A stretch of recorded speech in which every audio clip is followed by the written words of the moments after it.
Because why I am saying this particularly is, nowadays when we are treating the infertility cases, we are seeing in our clinics, lot of people coming after the lot of failed IVFs, failed IUIs, and they are not getting success in any other system of medicine. Then they are coming to us, but we are succeeding it very well. You won't believe we have treated more than 10 lakh patients of infertility cases with more than 96% success rate. It is amazing, but I will take you through the presentation.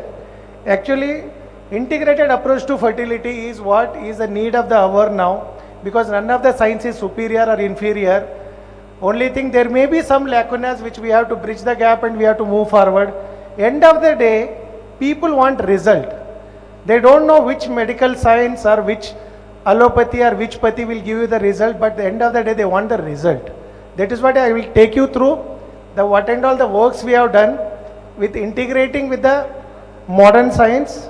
And now, coincidentally, Garbhagudi is one of the prime sponsors of Path to Parenthood, and we have joined hand with them to do a lot of research work with the Ayurvedic intervention in the male and female infertility.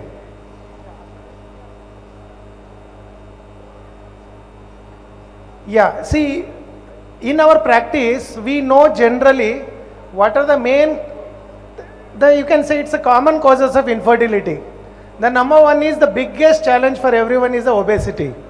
Even the so-called, the modern science also is facing the big challenge. They will say that you take the dietary supplements, go back and come back with the weight loss, then we will do the fertility treatment. The obesity is the number one challenge. The next one is PCOD. Third one is the low AMH level. We have seen lot of cases, they have gone through almost, the highest one what we got is the 7 failed IVF cases. There, they could not attain any of the AMH level increase. But with our 3 to 6 months of treatments, we are getting a very good AMH level to increase. And the low endometrial lining, the biggest challenge is azoospermia. The moment azoospermia comes, everybody's dream stops there. Because the moment doctor says, you can't produce your own child with your own sperm, you have to go for donor sperm, then it will like a sky falls on their head. They think that this is the end of the road for us to own our own baby. The way obesity is affecting the fertility rate, lot of people think that how it is going to relate. The main thing is when you are obese, when you are overweight during the fertility age, the biggest challenge is insulin resistance. Lot of people don't know. They think that becoming little bit obese it should not cause any problem. The biggest challenge is the PCOD, then lack of ovulation with the insulin resistance. Then what happens is that the excess number of fat cells actually interferes with the hormone production that nobody addresses. The moment you lose around 5 to 10 kg of weight, your fertility rate goes up to 90%. That lot of people ignore it. And what we do in Ayurveda to treat infertility, especially in female, I am making it a 2 segment. First we will discuss about the female because women first. So we are discussing about the female first. So in that case also what we do is first we will focus on the weight loss. Then the insulin resistance we will avoid. Then the hormonal imbalance, whatever has happened, then we will balance those, especially AMH, whether it's that one or the luteinizing hormone, all those things. Then the thin endometrium will increase the size of the endometrium with lot of Ayurvedic Panchakarma treatments are there. Then endometrial hyperplasia, adenomyosis, endometriosis, fibroid, all these we address the issues when we are treating. Especially what we are doing in Shatayu, because Shatayu, you won't believe, how many of you do know it, I don't know. It started in 1901. It's a 125-year-old brand, and we are first started treatment in 1901 for infertility treatment. And since 125 years, we are treating only infertility. That's why so many people will come and say, no, we have tried Ayurveda, but it didn't give us the result. But we say that everybody cooks the food, but we go to only few restaurants because of their different way of cooking and a different way of presenting the food with the taste. And also similarly here, it speaks about this, our experience. Usually what we involve in this female fertility treatment is, there is one beautiful treatment called fertility detox, which we add, and some herbal medicines are there, which will induce the hormone deficiency, endometrial lining or AMH problem. even the good quality egg production and all those things. Then what we do, see, lot of people will say, if there is a failed IVF, IUI cases, will you treat naturally so that people will conceive naturally? That is not the case. So many places, if the age is progressed already, if the female is above 35, 36, because quality of the egg drops. So in those cases, we already have a tie-up with like Garbhagudi, Cloud and all those people. Then we work with them, then we will ask them to go for either IUI. If IUI is not succeeding, then we'll ask them to go for IVF. Then usually the weight loss treatment what includes is, usually we never give any crash diet. Because what happens, then only a water content will go down, but you will not lose much of the body weight, where the fat percentage has to go down. And there is no strenuous exercise, no side effects of any, even a single percent side effects are there. We just add one detox, especially for the weight loss, there is one detox to enhance the metabolism. Once your metabolism is more, then day by day your weight will keep coming down. You need not do any diet and all those things. Then there is one paste massage, just to fat mobilization. Then we give simple diet advisory. Especially what I say is diet in the sense you need not give up some food and add on some other food. I say that at least reduce 50% of carbs, add 50% of protein. That's more than enough for your body weight to take care. Then I will show some results where and all we got, especially the PCOS cases. Just by giving some medicine, by reducing some weight, we have avoided that insulin resistance and increase the ovulation rate, and even in the anovulatory PCOD women, and no side effect. And even you might have seen, whenever you are taking medicine for PCOS, you will get a lot of gastric regurgitation. So that and all will not happen here. Then there is one case study, just I wanted to present. The endometrial lining, it was 0.6. Just around 6 months of treatment, 5 months of treatment, it went to 1.6. Even a lot of gynecologists are shocked to see that such kind of a result. So we have got even a lot of other cases also, but this is the permission has been given by a patient, which I am sharing with you. Then the case study of PCOS and obesity, the body weight of the patient was 80 kgs. And she lost 12 kgs and reversed the PCOS completely. You can see the ultrasound scan reports. Then now we'll come to the male part. See, especially in Ayurveda, we have got a specific treatment for male infertility.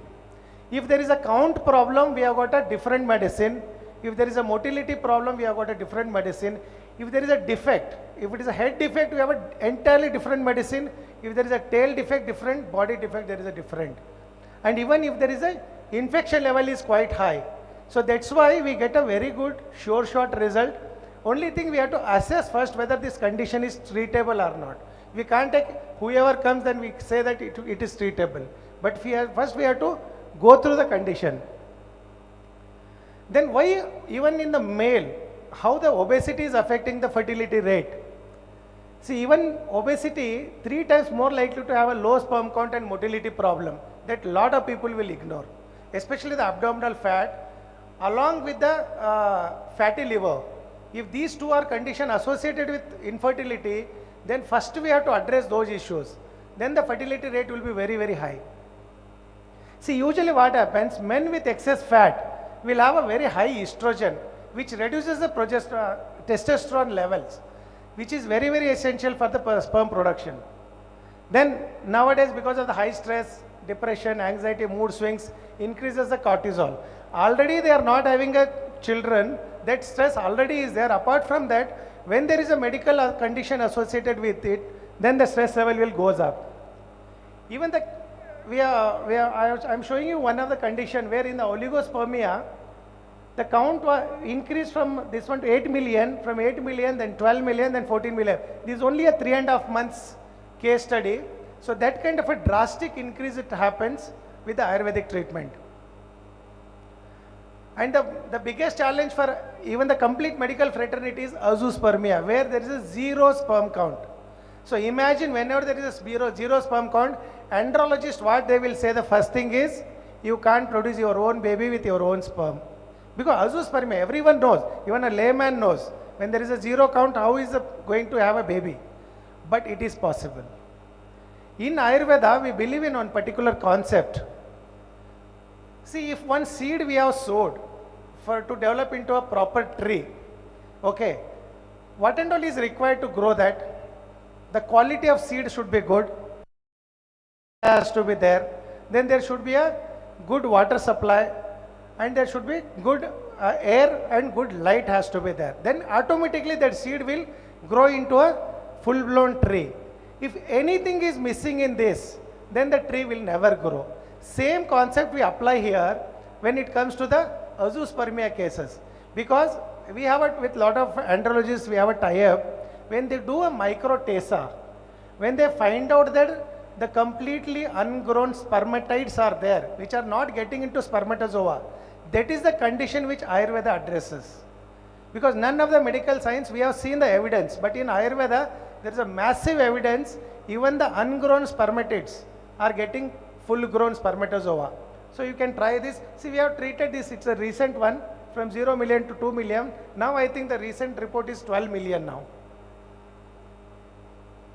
So right now the collaboration is the best thing which is need of the hour. That is why this, even the program of Path to Parenthood has been created, because whenever there is no solution in one particular science, there are so many other solutions in other sciences, which we have to use it to our advantage. So we have created so many happy families. These are the people who have given us the permission to use their photographs. We are using it. And we have a Shatayu retreat, which is near Bangalore International Airport, where you can stay and take the treatment. It's NABH accredited, and all the health insurance coverage is there. It's a beautifully located 3-side hillock, 1-side lake. You will get a healing experience. And we have 15+ clinic in Bangalore. If people can't come and stay, they can go to the daycare clinics. It's spread across all over the Bangalore. You name any areas, we have the clinics, and we treat a lot of other diseases also. So this is what I just want to end with, saying that don't lose the hope. When there is, doctors say that you can't produce any more progeny from your own sperm or your own egg, there is a hope in Shatayu. Thank you so much.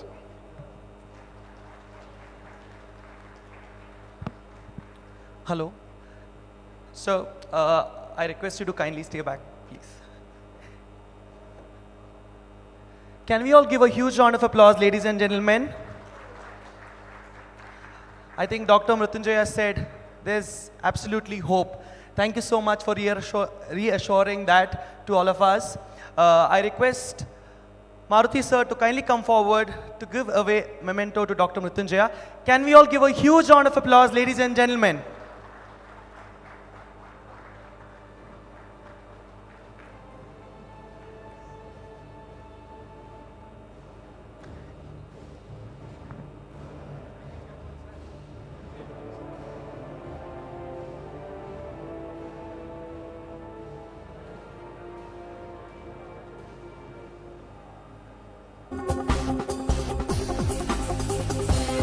Thank you so much, Maruti sir.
Wow. We are going to talk about a very interesting topic now, which is going to be genetic testing. We're going to discuss importance of genetic testing in fertility care. We explore the importance of genetic testing in fertility care, and to lead us with this session, we have with us Dr. Ranjana Mishra. Can we all give a huge round of applause and welcome Dr. Ranjana Mishra onto the stage, please. Over to you, ma'am. Good afternoon, everyone. So, first of all, I'd like to thank NewsFirst and the organizing team for creating this platform for such an important discussion today. And just now, the previous speaker, Dr. Mrityunjay, was talking about comprehensive care for fertility, and genetics cannot be left behind. So I'll just take you through our journey and brief you about the role of genetics in evaluation of an infertile couple.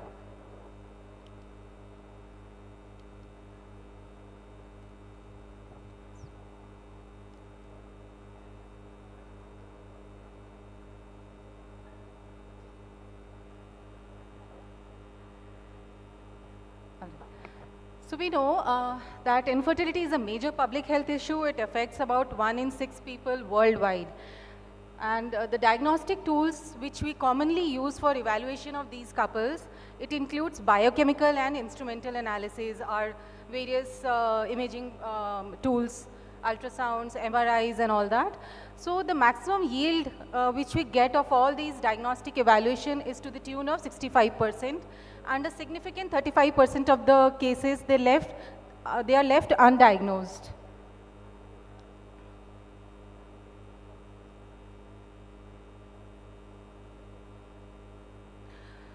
Now we also know that approximately 15% of genetic disorders, if we talk about genetic disorders, so around 15% of them are directly or indirectly associated with infertility. The genetic and non-genetic causes can have overlapping clinical signs and symptoms, so sometimes it becomes very difficult to differentiate whether we are actually dealing with a genetic or a non-genetic etiology. So infertility diagnosis, it is recommended that for infertility diagnosis, you should use a combination of accurate medical history, instrument, lab-based evaluations, including targeted genetic tests. These genetic tests are also indicated for identification of genetic diseases that are transmissible to the offspring. Now, what are the, this is just an overview. It talks about the causes of genetic causes in infertility. So when we enumerate them, they can range from numerical or structural chromosomal anomalies. The common ones which we see in our clinics are Klinefelter syndrome, balanced translocation, carrier couples. There can be single gene mutations or syndromic diseases. The common ones which we see are cystic fibrosis mutations, Fragile X syndrome. Then there are more causes enumerated like polygenic and epigenetic factors. However, here in my talk, I'll not be taking these, the last two causes, because they are more used in research setting rather than a diagnostic setting. Now, how do we apply these genetic tests in a clinical setup for ART treatment? So I would say the first application would be for identification of the infertility cause. So any cause related to infertility, and to identify the genetic disease which has a risk of transmission to the offspring. And when do we do this? It is in the preconceptional stage. When you are evaluating these infertile couples, you will take blood samples. It is done on blood samples taken from both partners. Usually this is how we proceed. The second application would be identification and prevention of genetic disorders which are at risk of getting transmitted to the next generation. So we identify these conditions, the monogenic disorders, the chromosomal conditions, and when it is done in the pre-implantation stage in a ART clinic. That is, you must be aware of these tests called PGT-A, PGT-M and PGT-SR. We do this by taking embryo biopsy, and these are the types of pre-implantation genetic testings which are commonly available. The first one is PGT-A for aneuploidy screening. Here you screen all 23 pairs of chromosomes, and only the good ones, the euploid embryos, are selected for transfer, and they are particularly useful. This PGTA is particularly useful in cases of recurrent pregnancy loss, advanced maternal age, and recurrent implantation failure. Then you have PGT-M, which is done for monogenic conditions like thalassemia. Thalassemia is the most common genetic disorder, not only in India, but worldwide. So here the carrier frequency is pretty high, so you need to do PGT-M to prevent the birth of thalassemia affected child. Then you can also do HLA matching in the embryo to conceive a savior sibling, so that this savior sibling can donate bone marrow to the diseased sibling who is having thalassemia. For cancers also you can do PGT-M, the common ones being BRCA1, BRCA2, causative of breast cancers. Then one does PGT-SR for structural rearrangement, where you have couples who are balanced translocation carriers. The third option would be for doing a prenatal diagnosis. Once you have identified the genetic cause, you can, and the couple has conceived, then you can do an invasive testing, which can be amniocentesis or a chorionic villus sampling, so that you can identify whether the baby is affected or not, and you can give them option of discontinuing the pregnancy if the child is affected. So in our setup at Seeds of Innocence Fertility Center, we are using this genetic screen card, where the counselor, this screen card can be easily used by the counselor itself. So at that very level, the counselor screens whether this couple has advanced maternal age, or whether there has recurrent miscarriage, recurrent implantation failure. Then again, if there is an underlying genetic disorder, known genetic disorder in the family. So these are some conditions which the counselor ticks, and genetic profiling is done. If no genetic factor is identified, then the usual fertility workup and management proceeds, and if at any stage the clinician feels that there is an indication of PGTA, it is offered at that stage. If any genetic risk factor is identified, then this couple is referred to a clinical geneticist for a detailed workup, where a geneticist draws a pedigree, that is a family tree. The doctor orders more ancillary tests, which can range from biochemical, ultrasounds, MRIs, and relevant genetic testing is ordered. If indicated, then PGT-A, PGT-SR, and PGT-M is also offered. So all embryos which are biopsied for PGT-SR, PGT-M, and if there is a successful uptake of pregnancy, then we do a invasive testing also in the second trimester. These are some genetic, there is a whole range of genetic testing which is available, but I have just enumerated the few common ones. We commonly do karyotype for studying the chromosomes and the last segments of chromosomes, whether there is a rearrangement or not. FISH test is a targeted testing. A microarray is done for studying the chromosomes much more in detail. Then you do a DNA analysis by Sanger sequencing, whole exome, whole genome sequencing. But then of course these tests are to be done with all pre-test counseling and after a proper referral has been taken by a clinical geneticist. So I'll just take you through some successful cases in our clinic. So we had this couple, 33-year-old healthy male with a 31-year-old healthy wife. The semen analysis showed azoospermia. The bilateral testes were little small in size of 4 cc volume. Now these hormonal profile was suggestive of testicular failure. A non-obstructive azoospermia is what we were dealing with. Now we did a detailed history to rule out mom's chemotherapy, substance abuse, occupational hazard. So all these things, pubertal onset, age pattern and all this history was taken, a good clinical examination was done, And as per the guidelines, which talks about how to evaluate, how to do a genetic testing in a case of male infertility. So all the guidelines, they suggest that one should do a karyotype, Y chromosome microdeletion and CFTR gene evaluation if you are dealing with male factor infertility. So as per these guidelines, we went ahead and we did these tests, and when we did the Y microdeletion, we found this was a positive result we got, and we found that the segment AZFBC was deleted. Now you all must be aware that on the Y chromosome there is a region called azoospermia factor, AZF region, which produces critical genes for spermatogenesis, and they are further segmented into AZF A, B, C. So there are 5 types of microdeletion, and of all this, the C type of microdeletion is the most common one. Now the implication of this result is that men with AZF-C deletion, they have a positive prognosis for finding sufficient sperm for ART.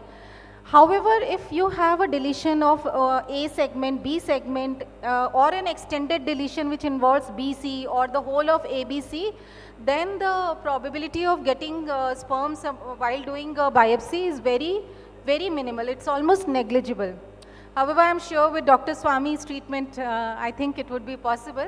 This is taken into account. So now, but if the ART is successful in Y chromosome microdeletions, this microdeletion will be transmitted to all male offspring, making them at high risk for infertility. However, the female offspring of such a couple will have no increased risk for infertility because the female does not inherit the Y chromosome. So what we counsel these couples, that the presence or absence of deletion of the long arm of the Y chromosome has no apparent effect on fertilization or pregnancy rate. However, the risk for birth defects is the same as for any infertile couple that achieves a pregnancy using ART. So, so for this case, we knew that because it was an AZF-BC extended deletion, the chances of sperm retrieval was very poor. Couple was counseled and they opted for IVF conception with donor sperm, and this couple delivered a healthy baby girl by cesarean section. This was a second case, a healthy couple who had recurrent implantation failure. Semen analysis was normal. Hormonal profile of the wife was also normal. The antral follicle count was good. But so couple karyotype, I hope most of the doctors are getting done for workup of infertility couples. So the karyotype of the husband was suggestive of a balanced translocation status. The wife was normal. So we know that chromosomal workup is, it's like recommended as a good practice in workup of these couples, and this is what was there. In the husband's chromosome, the chromosome number 1 and the chromosome number 11, they had a mutual exchange of some segment on the terminal end. So the net balance, there was no net gain, no net loss, but just that the segments were shifted from, there was a mutual exchange shifting from one place to another. So this person who is a balanced translocation carrier is apparently healthy.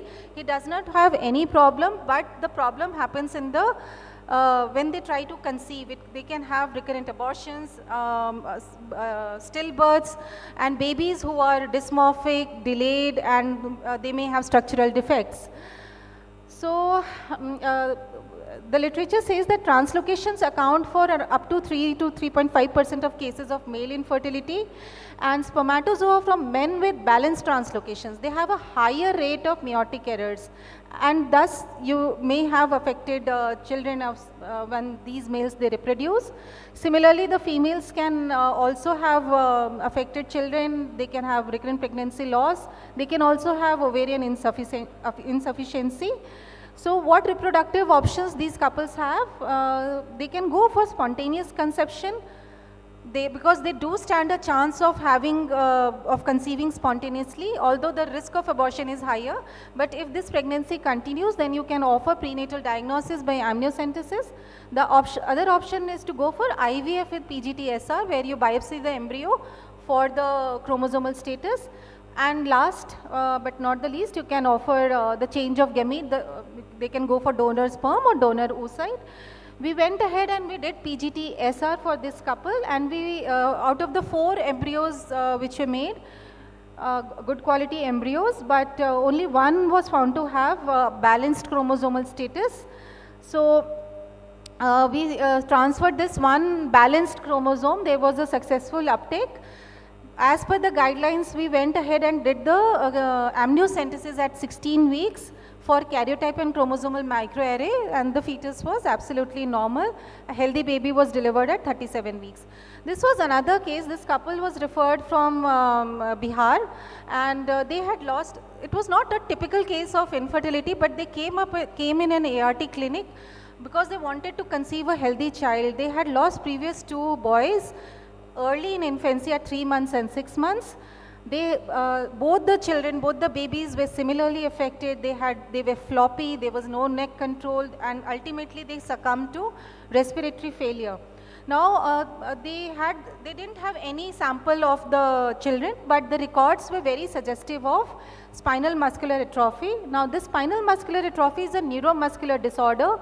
There is a progressive deterioration of the anterior horn cells in the spinal cord. This is one of the leading causes of early infant deaths, and it is caused by the mutation in SMN1 gene. It's a genetic condition. Inheritance is autosomal recessive.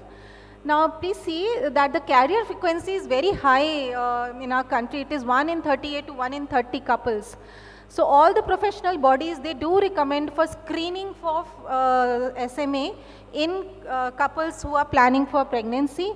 So, this chart just tells you how the disease is inherited.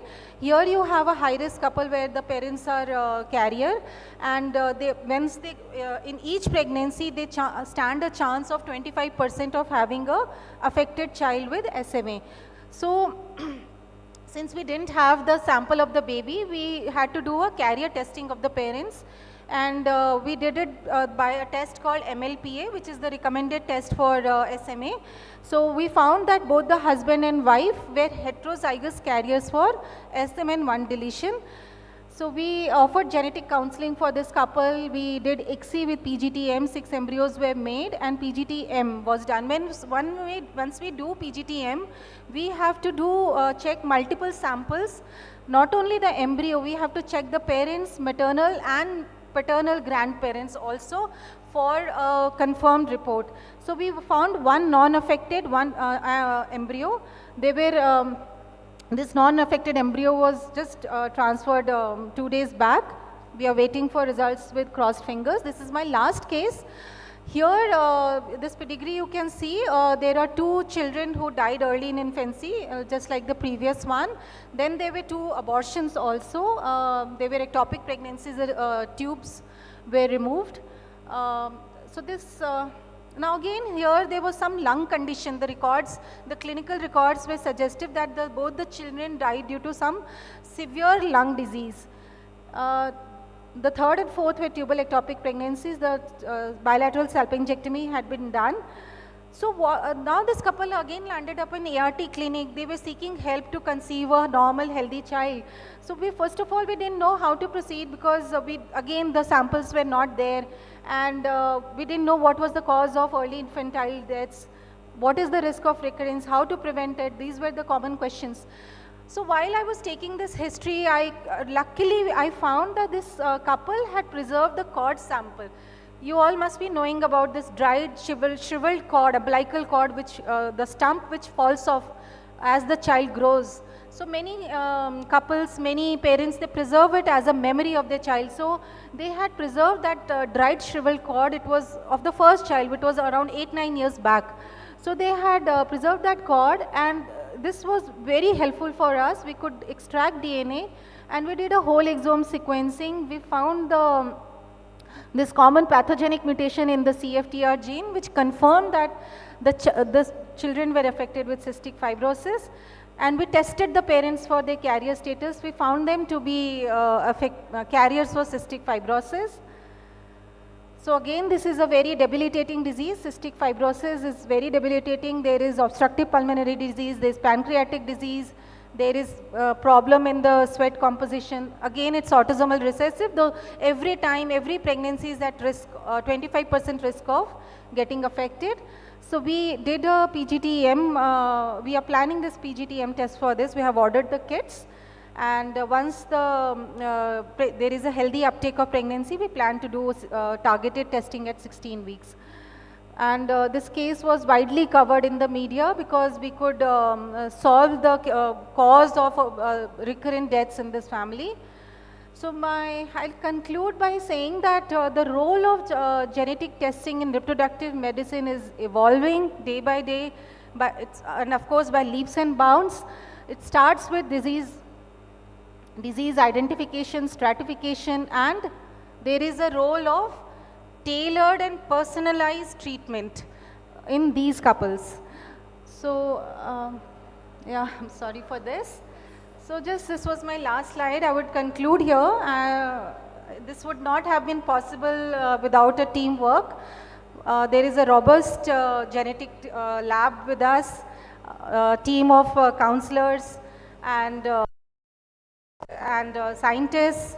So we can, provide all these services to our couples. Thank you so much for this patient listening. Thank you all. Thank you.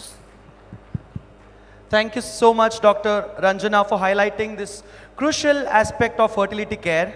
I mean, we are really happy to know that time, money, and efforts have been invested to study how genetic testing and its applications affect fertility.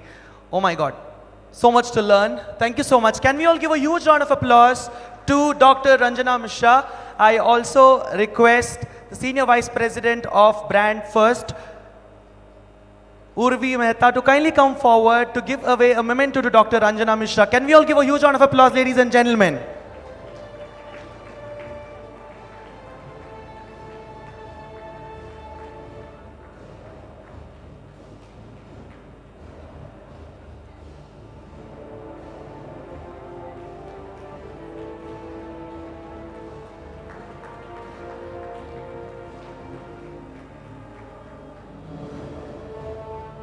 Thank you so much. Hello? Do you all know there are a lot of employees who provide benefits to their employees by covering cost of IVF as a part of their employee wellness program? Is anybody aware?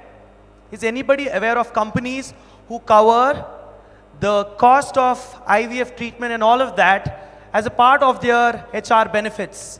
Yes, you got it right. Our next panel discussion will be addressing the same topic, which is fertility benefits at work, an increasingly important topic in today's workplace. So this panel is going to be moderated none other than Mr. Hari Srinivasan, CEO, Garbhagudi Institute of Reproductive Health and Research. But before we get started, our team is going to set up the panel stage. Meanwhile, I will come up to the audience to know about certain perspectives from you so that we can open the stage for our panelists to discuss about the policies. Perfect. Yardella officially, how many of your offices you have like good amount of maternity leaves? 6 months of maternity leaves? 6 months of maternity leaves in your companies? 3 months? 3? 6. Okay, 6 is a mandate, is it? Perfect. I would also want to know, father, right? Paternity leaves also play a prominent role. So how many months? How many months? Perfect. Yes, it ranges somewhere between 2 weeks to 2 months, and there are companies who have also given 6 months to 1 year of paternity leaves. Likewise, when we are talking about fertility care, we also saw 7 parts to parenthood, right? So both the mother and the father play an important role in bringing this life to earth. Yes or no? And that is the reason it's not just the husband or the wife or the mother or the father who's planning to conceive, but the ecosystem that they live in, be it family, be it the society, or the offices that they literally go to work, almost spend 8 hours a day, definitely should have a conducive environment, plus need to have policies which take care so that they can actually bring life onto this earth, so they can either cover costs or give them good time off to go and get the relevant treatment. All of these topics will be discussed in our next segment, the panel discussion here. So let us all put our hands together for our first panelist. Ladies and gentlemen, our first panelist is going to be Miss Priya Loknath, Global Director, Learning and Development, Marelli. A huge round of applause to you, ma'am, onto the stage. I cannot hear you. Can you all give a huge round of applause, ladies and gentlemen? A warm welcome to you, ma'am. I would also welcome our panelist number 2, Dr. Naga Siddharth, Vice President, NHRD, Bengaluru. A warm welcome to you, sir. Jorada chappale barta irbeku. Everybody, give a huge round of applause for our panelist number 2. And the panelist number 3, Dr. Shilpa CV, Medical Director and Fertility Specialist, Siricare IVF Center, Mysore. A warm welcome to you, ma'am. Guys, can we all keep our applause on and on and on? Thank you. And to moderate this session, may I request the CEO of Garbhagudi Institute of Reproductive Health and Research, Mr. Harish Srinivasan, to kindly join us here on stage. A warm welcome to you, sir. Over to you, sir, for we are going to discuss fertility benefits at work, needs, challenges, and solutions. Over to you, panel and moderator.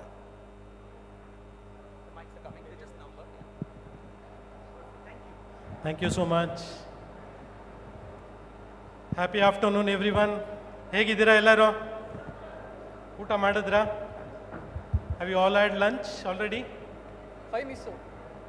The response source shows that it has been a heavy lunch. Okay. My name is Harish Srinivasan. We will be having a panel discussion today on the fertility benefits that a workplace, the employers, the leadership team, the management can provide. What are the challenges? What are the benefits?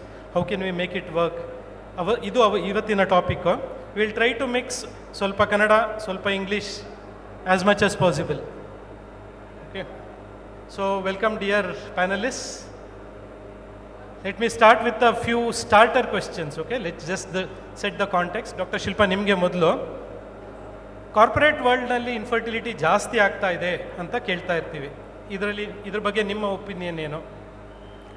Mr. Hari, you want me to talk in Kannada or English? Okay. Whichever is comfortable. Okay. Maybe a mixture of that. As Mr. Hari told, yes, infertility is on rise and exponentially from past 10 to 15 years as we have seen. What are the reasons? I think most of us already know in the corporate world what is happening. One thing what can attribute is chronic stress, which is associated with the corporate world, which we all know. Not only other corporate world, yes, its stress is everywhere, but probably more stress towards the corporate world because of the high level of competition. They need to perform well, so they need to keep themselves awake and work long hours. Along with that, they have a problem with the sleeping because they work long hours, sleep late and wake up early. That circadian rhythm, what our body is made up, is being imbalanced by these sleep patterns. That is one thing. We all know there is a lot of lifestyle modifications, changes we have done going towards the Western culture, going for more of processed food, what we call as junk food and all those things. These definitely have high calories, but that doesn't serve our nutritive purposes. So this will increase the obesity in us, which will decrease the sperm count in the males and the ovulatory dysfunctions in females. Third thing is lack of exercise, physical activity. We are on to the sedentary lifestyle. because we don't get time. We are working 12, 14 hours a day. We don't have time for ourselves to do physical activity. Increases the obesity. Apart from that, we are delaying the family planning. We want to settle first in life, buy a car, buy a home, get settled in our job, get all the incentives, our promotions, then we want to plan for the fertility. And we all know, as the age increases, fertility goes on declining, both with males and females. Especially with the females, we have seen rapid decrease in the fertility after age of 30 to 32 years. The ovarian levels drastically come down. That cannot be increased.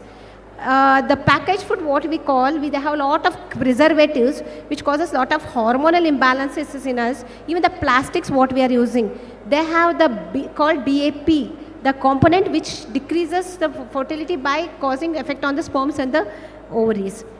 Apart from this, I think environmental factors. For growing also, vegetables we are using pesticides, insecticides. This has a huge effect because we are seeing infertility even in the people, farmers, agriculturists who are very little stressed, but they are coming with azoospermia and oligoastenospermia. These are the few factors I can attribute. Anything else you want to add, answer? That's good, Dr. Shilpa. Thank you so much. Dr. Naga will address you as Sidhu. Is that okay? Okay. Sidhu ji, any opening words before we get into the topic, the main topic? Yeah, I hope I'm audible. Yeah, thank you. So I think first thanks to Hari, Shurvi and Venugopal and others who got me here, and the organizers. Delighted to be here. I'm here in my personal capacity, right? So as a HR professional.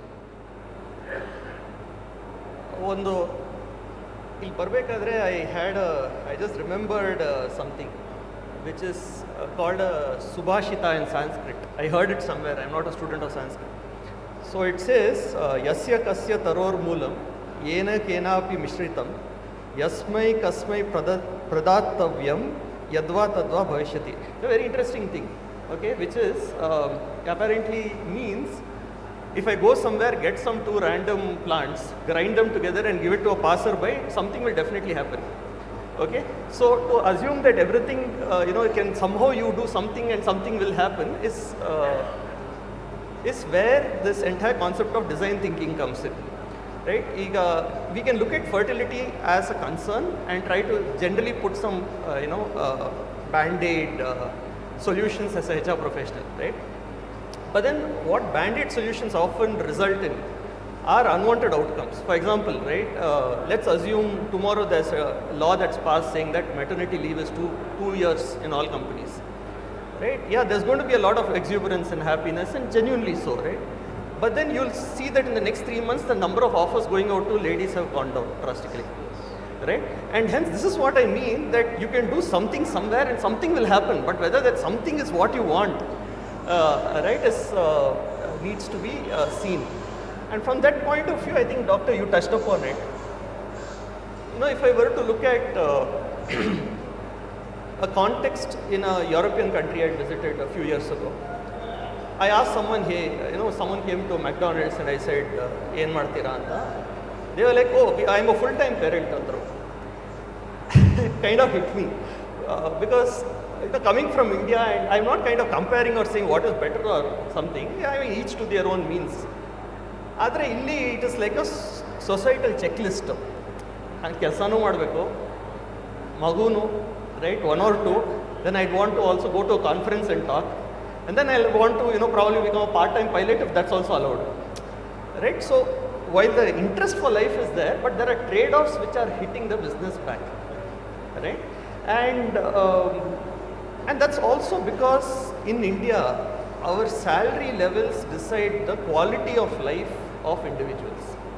There is a definite, distinct difference in the quality of lifestyle of someone who's earning, let's say, 8 lakhs per annum to 30 lakhs per annum.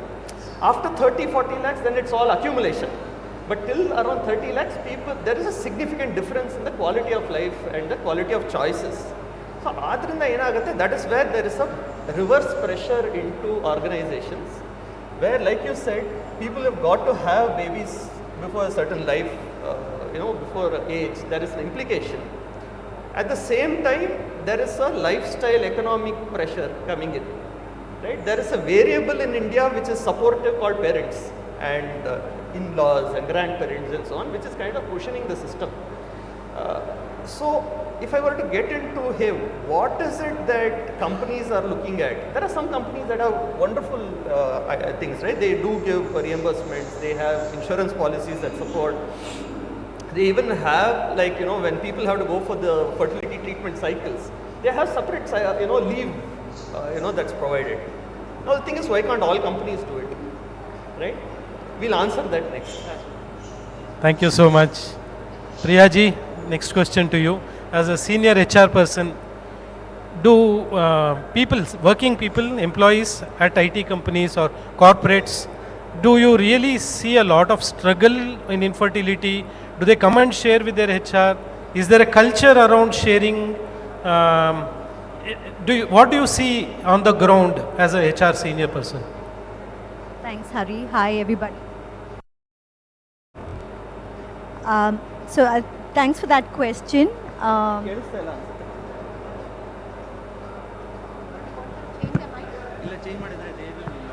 Thanks, Hari, for that question. Interestingly, we're very proud of this burnout culture that we all live and work in, right? While we've normalized that, what we've not normalized is talking about reproductive health, infertility, right? And it's the burnout culture that has contributed to it. So, to your question, unfortunately, it's not talked about a lot in organizations, right? It's not normalized, and it's not yet a psychologically safe place for people to come up and openly talk about it. Maybe in pockets. So one of the trends or the initiatives that's catching up in organizations is around diversity and inclusion. And as part of this initiative, we have employee resource groups. That's one opportunity or one platform where mostly women, of course, even men suffer from infertility challenges, but it's mostly the women that come together in a safe space where there's no judgment, and the organization provides you this opportunity to engage, to connect over common issues that they're experiencing when it comes to infertility and reproduction health. So you see that, but it's not normalized. And when it comes to senior leadership, in a post-pandemic era where health and well-being and mental wellness is gaining a lot of prominence, right? There's a heightened need for it. A subset of all of this is, reproductive health, infertility, right? We need to look at it from a holistic angle, not from a tick in the box, like Naga said, a band-aid approach. Right, we need to look at it holistically. So these are some of my thoughts around this. Yeah. Thank you so much. So let's dive a little deeper into the topic. Fertility benefit topic on ಸ್ವಲ್ಪ ಒಳಗೆ ಹೋಗೋಣ. Sidhuji, for you. You mentioned about the band-aid solution that people are trying. So fertility benefits andre ಏನು? What is the perspective with which employees, the staff are looking at it? ಕೆಲಸ ಮಾಡೋ ಜನ fertility benefits ಅಂದರೆ ಏನು expect ಮಾಡ್ತಿದ್ದಾರೆ ಅಂತ HR perspective ಕೊಡೋಕ್ಕಾಗತ್ತಾ? Sir, very good question. In fact, there is, the thing is, in India, let's talk about India where we are working. The expectation is fairly, I would say very, very reasonable, right? Because that's the way we are built. Okay? And I think this is coming from a sense of, does the organization care for me? And do I have enough elbow? These are the two things that employees expect. It's a very reasonable expectation. And I think to operationalize this value of care is the job of the HR leader. Right? If you actually see, when we talk employees, we are also talking about a business. I mean, you're a CEO yourself, so I'm preaching to the choir. But when I'm looking at a business, finally it is about the money that shareholders have put in, someone else has put in, and hence I can't actually run it like a welfare state. I mean, I'm thinking like a HR professional.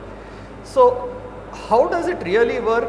In my opinion, is the way the work from home thing has panned out, right? Yaro in a little lighter moment ಹೇಳ್ತಾ ಇದ್ರು WFH ಅಂದ್ರೆ work from home na work for home na anta, right? So slowly these kind of things also started coming in, and ಅಲ್ಲಿ ಏನಕ್ಕೆ ಒಂದು heart burn ಆಗುತ್ತೆ ಅಂದ್ರೆ, people are saying, I want to get a full salary while I'm kind of going to be a little busy with something else, right? And hence I feel if we kind of regularize it and say, it's perfectly fine to kind of work for 4 hours a day with half the salary, right? Number one, it's going to create more number of jobs, right? Instead of hiring one person, I'm going to have 2 people, half of salary 2 people, right? And the person is also going to have the elbow room saying, okay, I can kind of work part-time, my needs are taken care of because, social security, I don't get something here. At the same time, I'm able to do whatever else I want. And hence, I think there is a need to bring in very custom-built policies in Indian organizations. Really understand what people want instead of, going for a big bang or a bandage approach and then rolling it back because it is not working, right? And then, even if you had not done it, people were kind of happy. Because of doing it and then rolling it back, you kind of completely destroy the sentiment on the ground level, right? So again, yadva tadva bhavishyati, let's not do it, right? Think through it, get into details, see whether it runs, and then figure things out. Often at an individual level, like you were saying, Priya, the sense of personal confidentiality, also it is very, very deeply linked to a sense of one's own identity and so on, especially this topic, right? So people don't like to talk about it openly, right? They feel it is personal, but the fact is that is impacting you as a human being, and the whole human being comes to the company to work. It's not that, there is one floppy drive, you keep it at home and put the other CD and you come inside, right? It doesn't work like that. And as I was talking to some of my friends, they were saying, you're going for a infertility related conference. I said, yes. They said, do you realize you're from India? Right? 140 billion people, you're talking about infertility. I said, so it is not something you paint with one brush, right? You actually get into segments and understand, there are challenges, right? So these challenges need to be dealt with a very custom, personalized approach, tailored approach, and then you find solutions. Super. Thank you so much. Very, very clear concept on how fertility benefits should be thought through and designed. So thank you, Sidhuji. Dr. Shilpa, nimige next question now.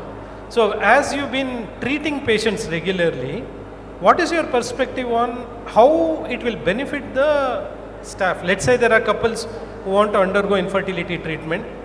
If you compare people who are getting some fertility benefits from corporates versus people who are not getting such benefits, how will that approach change?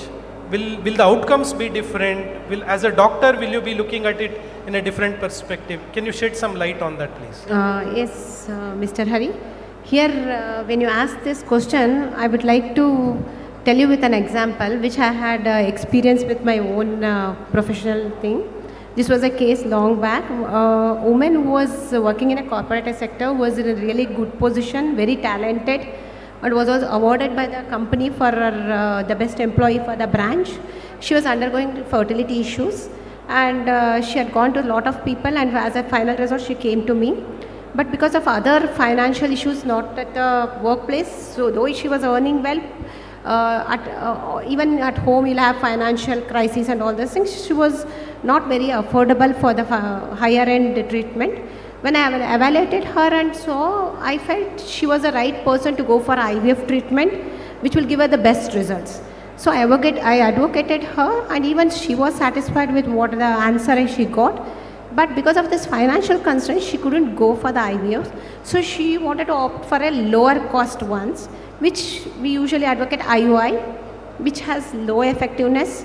So she went with multiple failed IUIs. Finally, she got depressed because of that and mental agony. So she had to drop out of the treatment.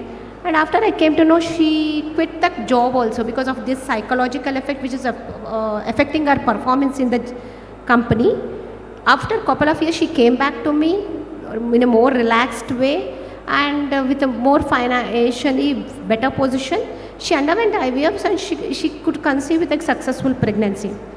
But in this case, what I want to highlight a few points is, one thing is, she could have gone for an early intervention rather than delaying her fertility process for such a long time. Because of a financial deficiency, she couldn't come.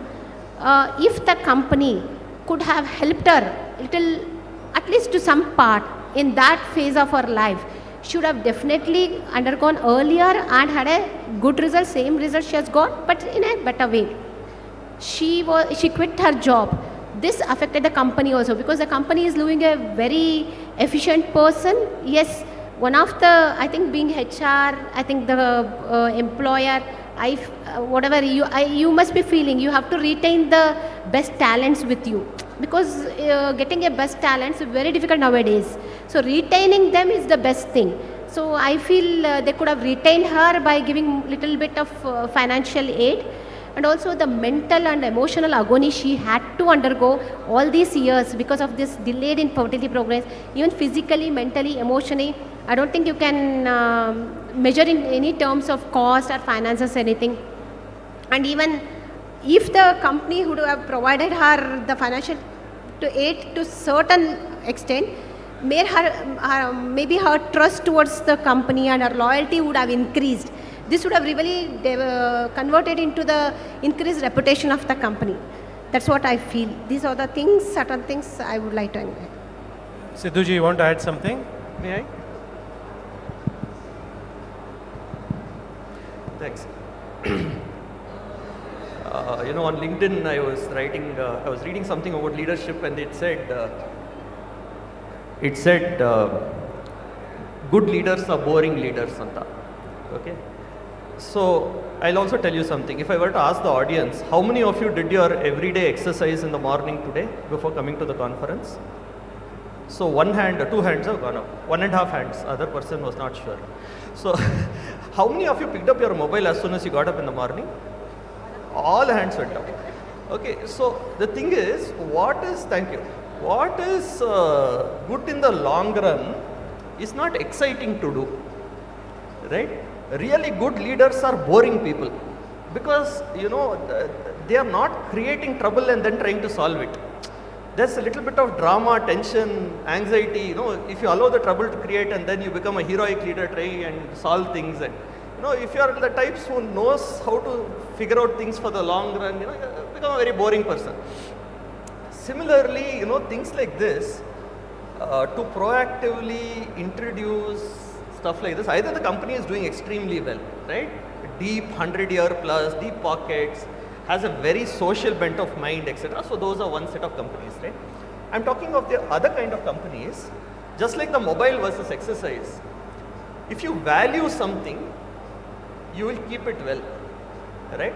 And hence those companies which are able to see a clear impact of how retaining employees is actually going to give them 10x, 20x, 30x return on their investment. The CEOs and the HR and the finance leaders who go to the board are able to convince them better for such policies, right? And hence, instead to take a very moralistic high ground saying you are doing the right thing, is like saying, oh, that leader is very good, but someone's going to say he's boring guy, right? Instead, if I am able to sell the concept to the investors, you are able to reduce attrition, idrinda you are able to add 1% to the bottom line. I think that's the way to go to influence companies and get the money out for such initiatives. Very important point. To drive any change in the leadership level, it has to show either at the top line or the bottom line. So very important point. But a good point, Dr. What you mentioned. Loyalty can be something that can be derived by providing such support structures. Thank you so much. So coming to you, Priyaji. So diversion, inclusivity, all of it is such a big topic today. It's something that is driving the corporate world to a large extent, and there's been a lot of positive change that we are all seeing. So in that context, fertility benefits, how does it play? Do you see a role for fertility benefits in the context of diversity, inclusion, support for women, women empowerment and all of that? What are your thoughts on this? I think I'd like to kind of pick on from where Dr. Shilpa left. When you look at from a inclusion angle, of course, there are more women coming into the workplace, and which is resulting in delayed childbearing, right? Because everybody wants to pursue their career aspirations, which is thereby impacting, it's resulting in high infertility. Now, getting assisted reproductive technology treatments is a very expensive proposition and also not easily accessible. But today, I think employers are well positioned to support. And like Naga said, not every organization may have deep pockets to extend this benefit on reproductive health, right? And of course, it's a journey. So organization, and I think Dr. Shilpa called it out well, if you want to attract more women into your workforce, you want to retain them, you want to keep them engaged, you want to help them in that journey from employee to motherhood and forward, then definitely it's important to provide, benefits around infertility.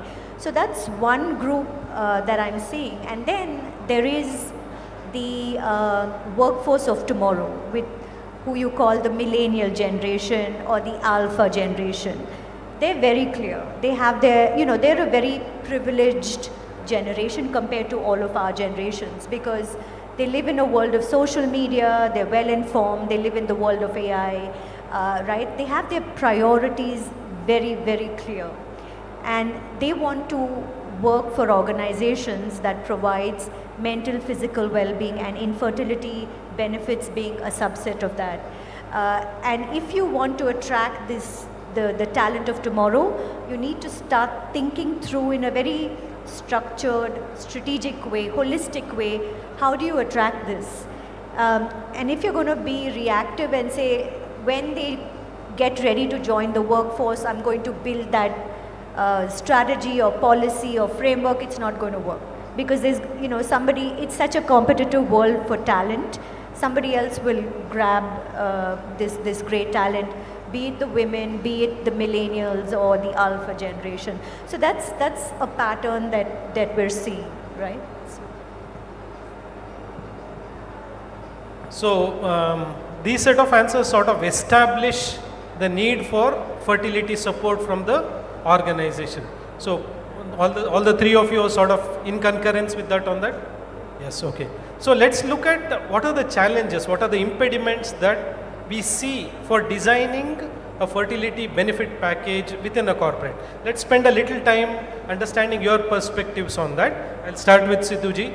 So from an employer perspective, from the organization perspective, what are the challenges you envisage? ನೀವು ನೋಡೋ ಪ್ರಕಾರ company run ಮಾಡೋರಿಗೆ ಯಾವ ಥರ challenges ಇರುತ್ತೆ? ಈ ಥರ fertility benefit ಕೊಡಬೇಕು ಅಂತ ಇರುತ್ತೆ, ಮನಸ್ಸಿರುತ್ತೆ, ಒಂದೊಂದ್ಸಲಿ ಮನಸ್ಸಿರ್ಲಿಕ್ಕಿಲ್ಲ, ಆದರೂ ಕೊಡ್ಲಿಕ್ಕೆ ಯಾವ ಥರದ ಆಬ್ಸ್ಟೆಕಲ್ಸ್ ಇರುತ್ತೆ, ಅದ್ರ ಬಗ್ಗೆ ಒಂಚೂರು ವಿಷಯ ತಿಳಿಸ್ಕೊಡಿ. So governance, I'll again take off on a tangent and then come to this. Governance anta maatadidre, Sanjeev Sanyal anta, he has spoken about governance and the Indic origins of governance. He says there's a Shukra Niti and a Brahaspati Sutra, okay? And he says Shukra Nitiyali there's something called Dandaniti, which is you make the rule and then you beat people till they follow it. No individual consideration. So I think the biggest challenge is, aa manasige bandre andralla, ade first challenge, manasige barala. Okay, so I think building this awareness, saying that you should have, this set of for helping employees towards fertility goals is the first big challenge that we need to kind of start building awareness. The second challenge is to answer what happens after that, because then immediately the company is going to say, oh, they're going to have a baby. Right? And then like I told you about the 2-year maternity benefit thing, right? Now let's talk about things with clarity. No point kind of brushing it under the carpet.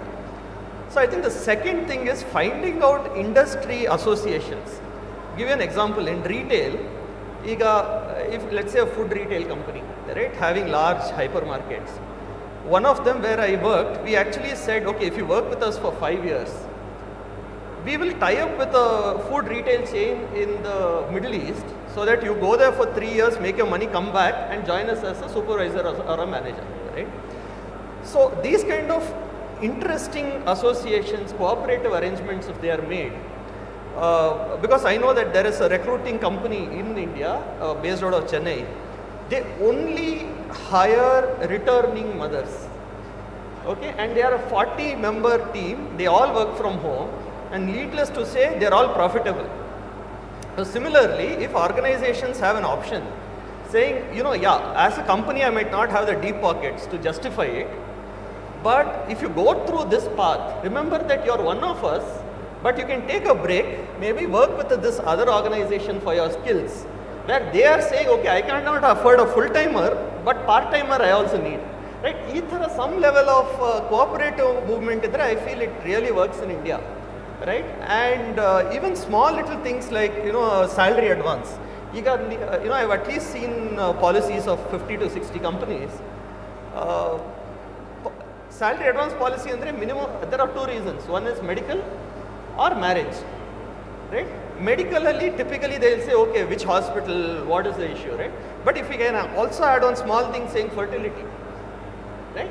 Of course, it has to be handled carefully, which is a bit of a challenge in India, because right from salaries, everybody knows everybody else's salary other than the compensation guy who needs to go to the Excel sheet, right? Everybody else on the floor knows everyone's salary. So, these sensitivities are ಸ್ವಲ್ಪ ಮನಸ್ಸಲ್ಲಿ ಇಟ್ಕೊಂಡು ಮಾಡಿದ್ರೆ, I think it's we are through. Super, thank you. Dr. Shilpa, next question is to you. So, as you've been treating patients, what are the sort of employee benefits that can be provided by corporates? ಅಂದರೆ fertility benefits ಬಗ್ಗೆ ಮಾತಾಡ್ತಾ ಇದೀವಲ್ವಾ, so ಇವಾಗ let's say we four are the leadership team in an organisation and we are thinking of providing fertility benefits for our employees. ಯಾವ ಥರ fertility benefits provide ಮಾಡ್ಬೋದು? For example, ಈಗ ಸಿದ್ದು ಅವರು ಹೇಳಿದಾಗೆ ಸ್ಯಾಲರಿ ಅಡ್ವಾನ್ಸ್ ಕೊಡೋವಂಥದ್ದು ಇರ್ಬೋದು, ಅವ್ರ ಇನ್ಶೂರೆನ್ಸ್ ಕವರೇಜ್ ರೈಡರ್ಗಳು ಆನ್ ಮಾಡೋವಂಥದ್ದು ಇರ್ಬೋದು, things like that. What other thoughts come to your mind when we say fertility benefits? Salary advance, you covered about insurance also, no sir? Yeah. Actually nowadays we are seeing few companies in the market, they have come with the insurance companies, they have come with the policies which include the fertility treatment also. Around I searched, around 6 to 8 companies are already in the market who covers the fertility treatments also. I think if you have not, I'm also an employer, being a director of Surrogacy Avid Center, and also I'm running a college. Being an employer aspect of point, even I will think, as I told, like we have to see our pockets also first to spend on the employees, especially for fertility treatment, where India has a highest population rate. So whether it is really required, apart from the other medical expenses. Yes, definitely we all know baby is an integral part of any family, which makes the family complete. So I would, in my position, probably I would advocate to adopt for insurance policies. If there are already existing insurance policies, we can negotiate with that companies so that they can include this fertility package in the existing comprehensive health packages. That can be done. If that is not possible, we have our gratuity fund, which is released to the employee at the end of the retirement. So a part of that gratuity fund, we can make regulations in our own company or organization so that that can be issued prior hand as a part for the fertility treatment. That can be done without spending from our own pockets. That can be done. Or we can do a 50-50 or 40-60 basis, like where we can cover 40 to 50% of the fertility treatment, and the remaining can be done by definitely the employee has to be done. Capping on the treatment duration or treatment cycles. If they are absolutely going for IVF, yes, probably I may advocate for 2-3 cycles maximum of that's all. But beyond that, they have to spend from their own pockets. And also, if it is absolutely necessary, for example, if fertility treatment doesn't include only IVFs or higher level of treatments, it can be even solved, as madam told, with a holistic approach, more of a lifestyle management, like simple ovulation induction drugs. All these things can easily solve the fertility problem. In such cases, or just going for IUI cycles, they're very less cost effective. If the problem can be solved with such lower cost effects, the fertility packages, probably who are going for higher treatment like IVF, ICSI, or probably fertility enhancing surgeries, there we can help them to a certain extent for this thing. That's what I feel. Thank you, Doctor. Priya ji, next question to you. So, we discussed about the financial fertility benefits. There are set of, having spoken to you a few times now, I understand you look at things in a more culture perspective, engagement perspective, let's say work hours, flexibility, etc. Are those also something that can be designed inside the fertility benefits package? In addition to the financial support, what else can be designed as part of a fertility benefit package from a corporate? Sure. So we looked at it through different angles, from a medical angle, from an employer angle. For an employee, we have to look at the softer elements, the humane elements. So I think the topmost benefit as an employer, if you're able to offer fertility benefits, is the reduction in stress levels, right? So the main reason that maybe employees are suffering infertility today is because of the burnout culture, right? But if you're able to kind of offer this benefit to them, then maybe they're able to take time away from work to go and attend to their medical needs, their reproductive health needs, right? So it thereby reduces the stress levels and anxiety levels, which is a big deal, right? Then you look at the concept of belonging. You know, it's diversity, inclusion, equity and belonging. If my employer offers me these health and wellness benefits or infertility benefits, my sense of belonging is heightened, right? Which means I'm more loyal. I think Dr. Shilpa touched upon it. I'm more loyal, I'm more dedicated. My job satisfaction level increases automatically, and thereby I'm contributing to the output, right? The top line, bottom line of the organization. So that's a big benefit, right there. Then of course, I think if you, in the form of training, because today what's missing is knowledge and awareness. We assume everybody is educated and they know about infertility treatments or the benefits or what resources are available, what is accessible to them. But the truth is that's a gray, that's a big gray area. So I think one of the benefits is to enhance the education and knowledge in corporates about offering this benefit, talk more about it, right? And lastly is create mechanisms for employees to be heard, right? Give them a voice, because today a lot of employees are silently suffering. Their suffering is invisible today.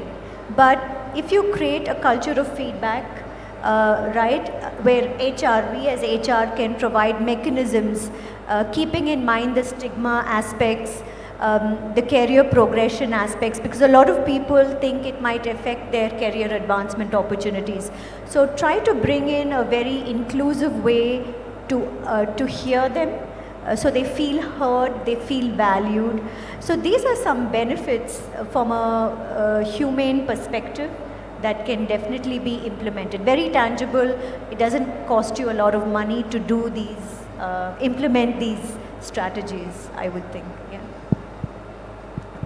Yeah, very important points. Along with the financial support, providing an ecosystem that understands and provides a safe environment for the staff to share what they're going through, having that window where they feel that somebody understands me is very important. Thank you so much. Sidhuji, you want to add something? Yeah. So, there was this thing recently saying sometimes companies do 7 rounds of interview, right?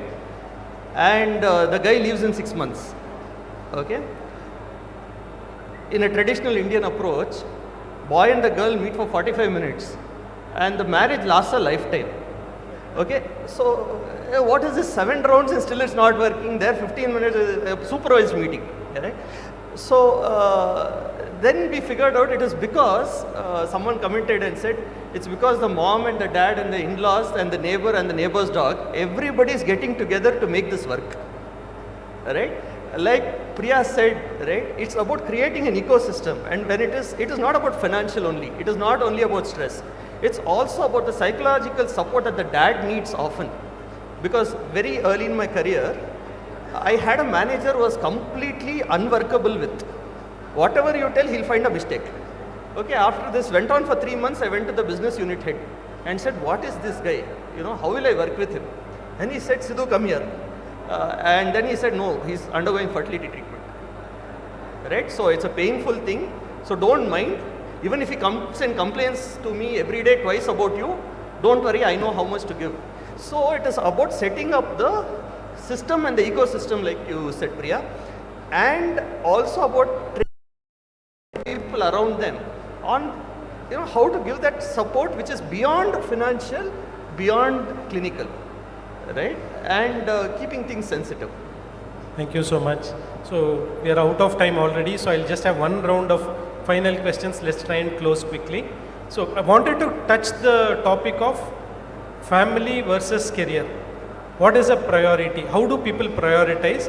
What does medical science, especially on the fertility side, the cryopreservation, social freezing of eggs, what is it?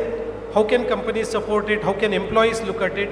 So I want the doctor's perspective from you, Dr. Shilpa, HR perspective from Sidhuji, Priyaji from you, an employee's perspective on this thing. Yeah. Yes, we all know about social egg freezing and fertility preservation. We all know a woman at a younger age has a younger age eggs, so it's more healthy and more fertile. But by the time they want to settle in their life and start their family, it might be 35 years. When already the egg aging has occurred, it will be 35-year-old. So definitely the fertility decreases. What we can advocate is like advocate them to go for a social egg freezing, like stimulation, take out the eggs, freeze it 1 or 2 cycles, so that the eggs will be stored in the same way, because the science has developed so much that preservation can be done, cryopreservation can be done in number of years. So even if she plans to have a baby after 10 years or 15 years, even at the age of 35, 38 years, she has an egg of 25 years old. The fertility chances will be the same, but she would have grown further in their professional life.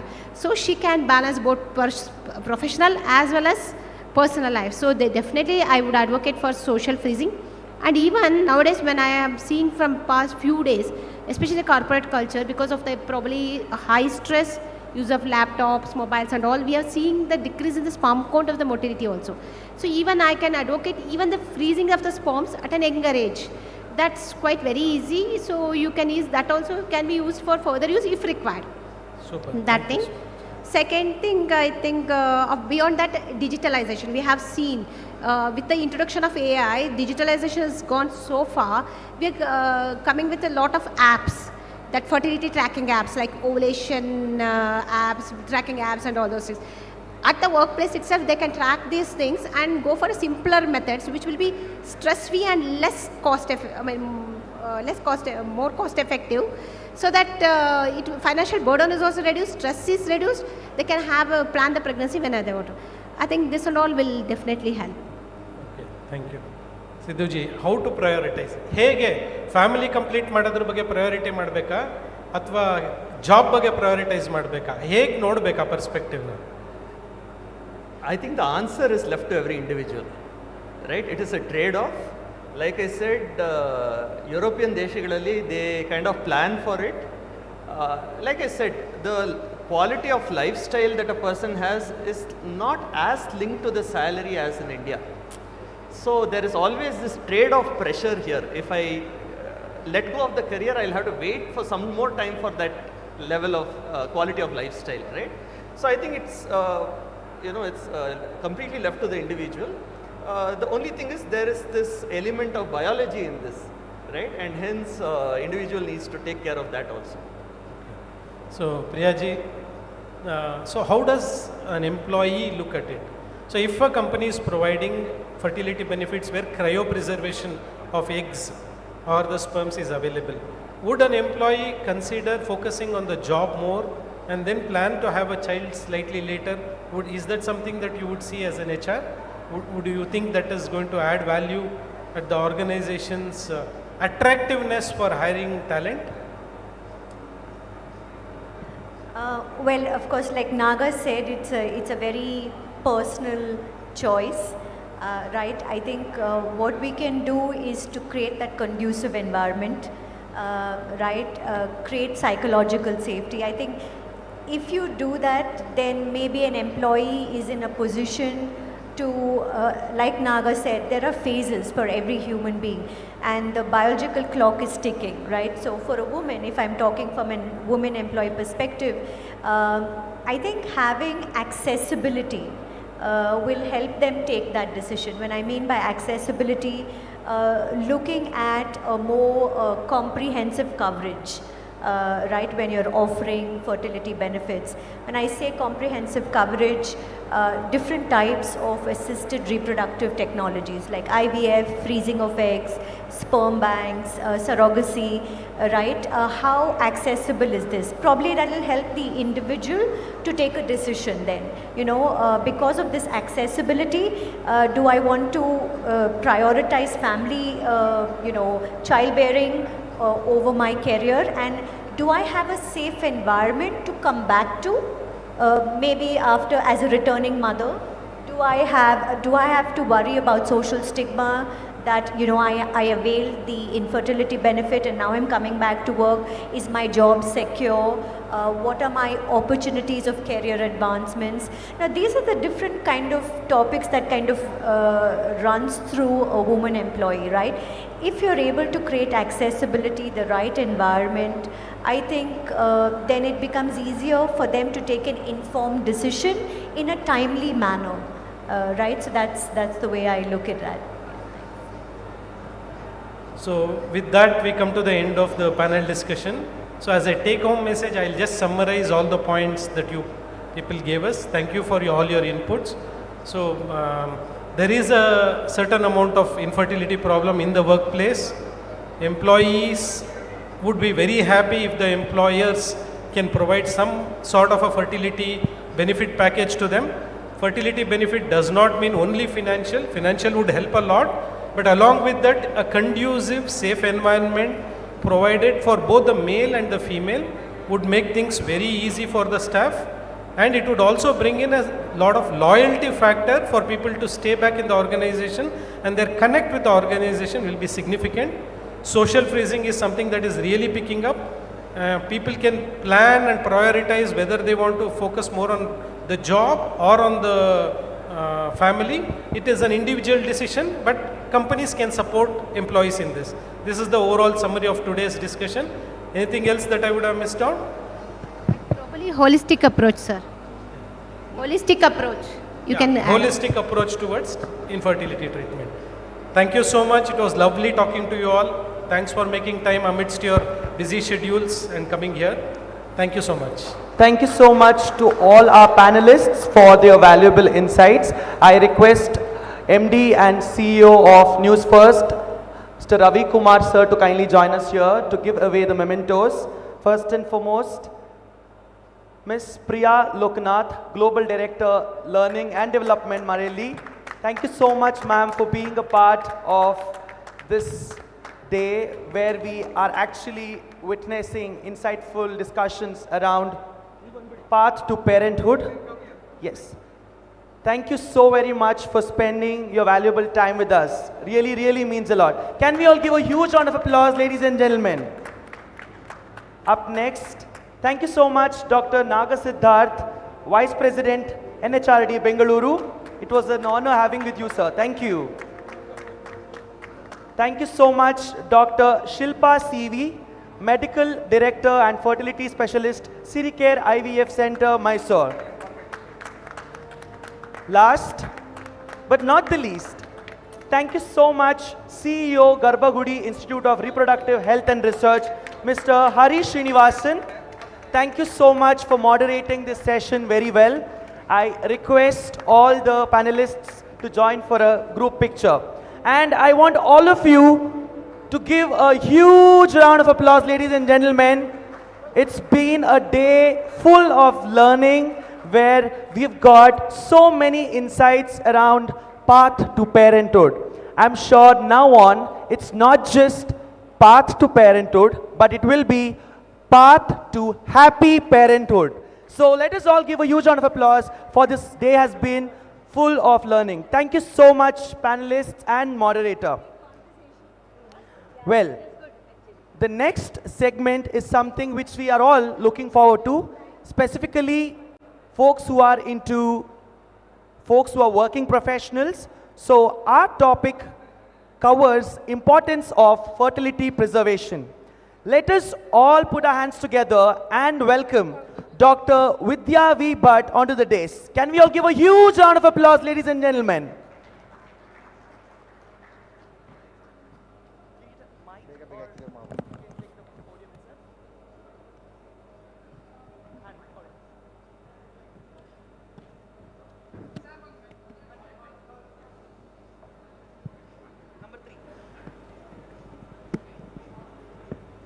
Hello? Number 3?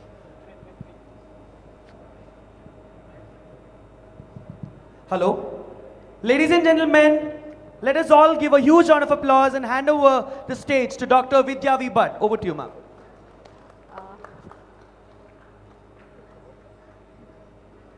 ಎಲ್ಲರಿಗೂ ನಮಸ್ಕಾರ. Am I audible? Yeah. There's a video which will play before I talk.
Thank you so much for this video.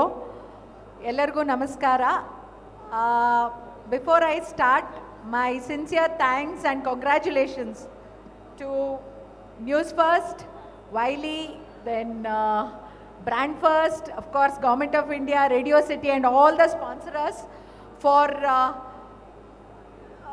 thinking about this, for evolving this, and thinking about path to parenthood, and also taking it further in such a meticulous manner. So congratulations to all of you. What is this preserving parenthood? ಈಗ ತಾನೇ ನಾವು panel discussion ಕೇಳಿದ್ವಿ. Panel ಡಿಸ್ಕಷನಲ್ಲಿ ಏನಂದ್ರು ಕೊನೆಯಲ್ಲಿ, is there a way ನಾವು ನಮ್ಮ ಒಂದು ಫರ್ಟಿಲಿಟಿನ ನಾವು ಮುಂದೆ ತಾಯಂದ್ರ ಆಗೋದು ಇಲ್ಲ ತಂದೆ ಆಗೋದನ್ನು ನಾವು ಅದನ್ನು ಪ್ರಿಸರ್ವ್ ಮಾಡ್ಬೋದಾ ಅಂತ. ಸೊ ಇದು ಈಗ ಹೊಸದಾಗಿ ಬರ್ತಾ ಇರೋದು.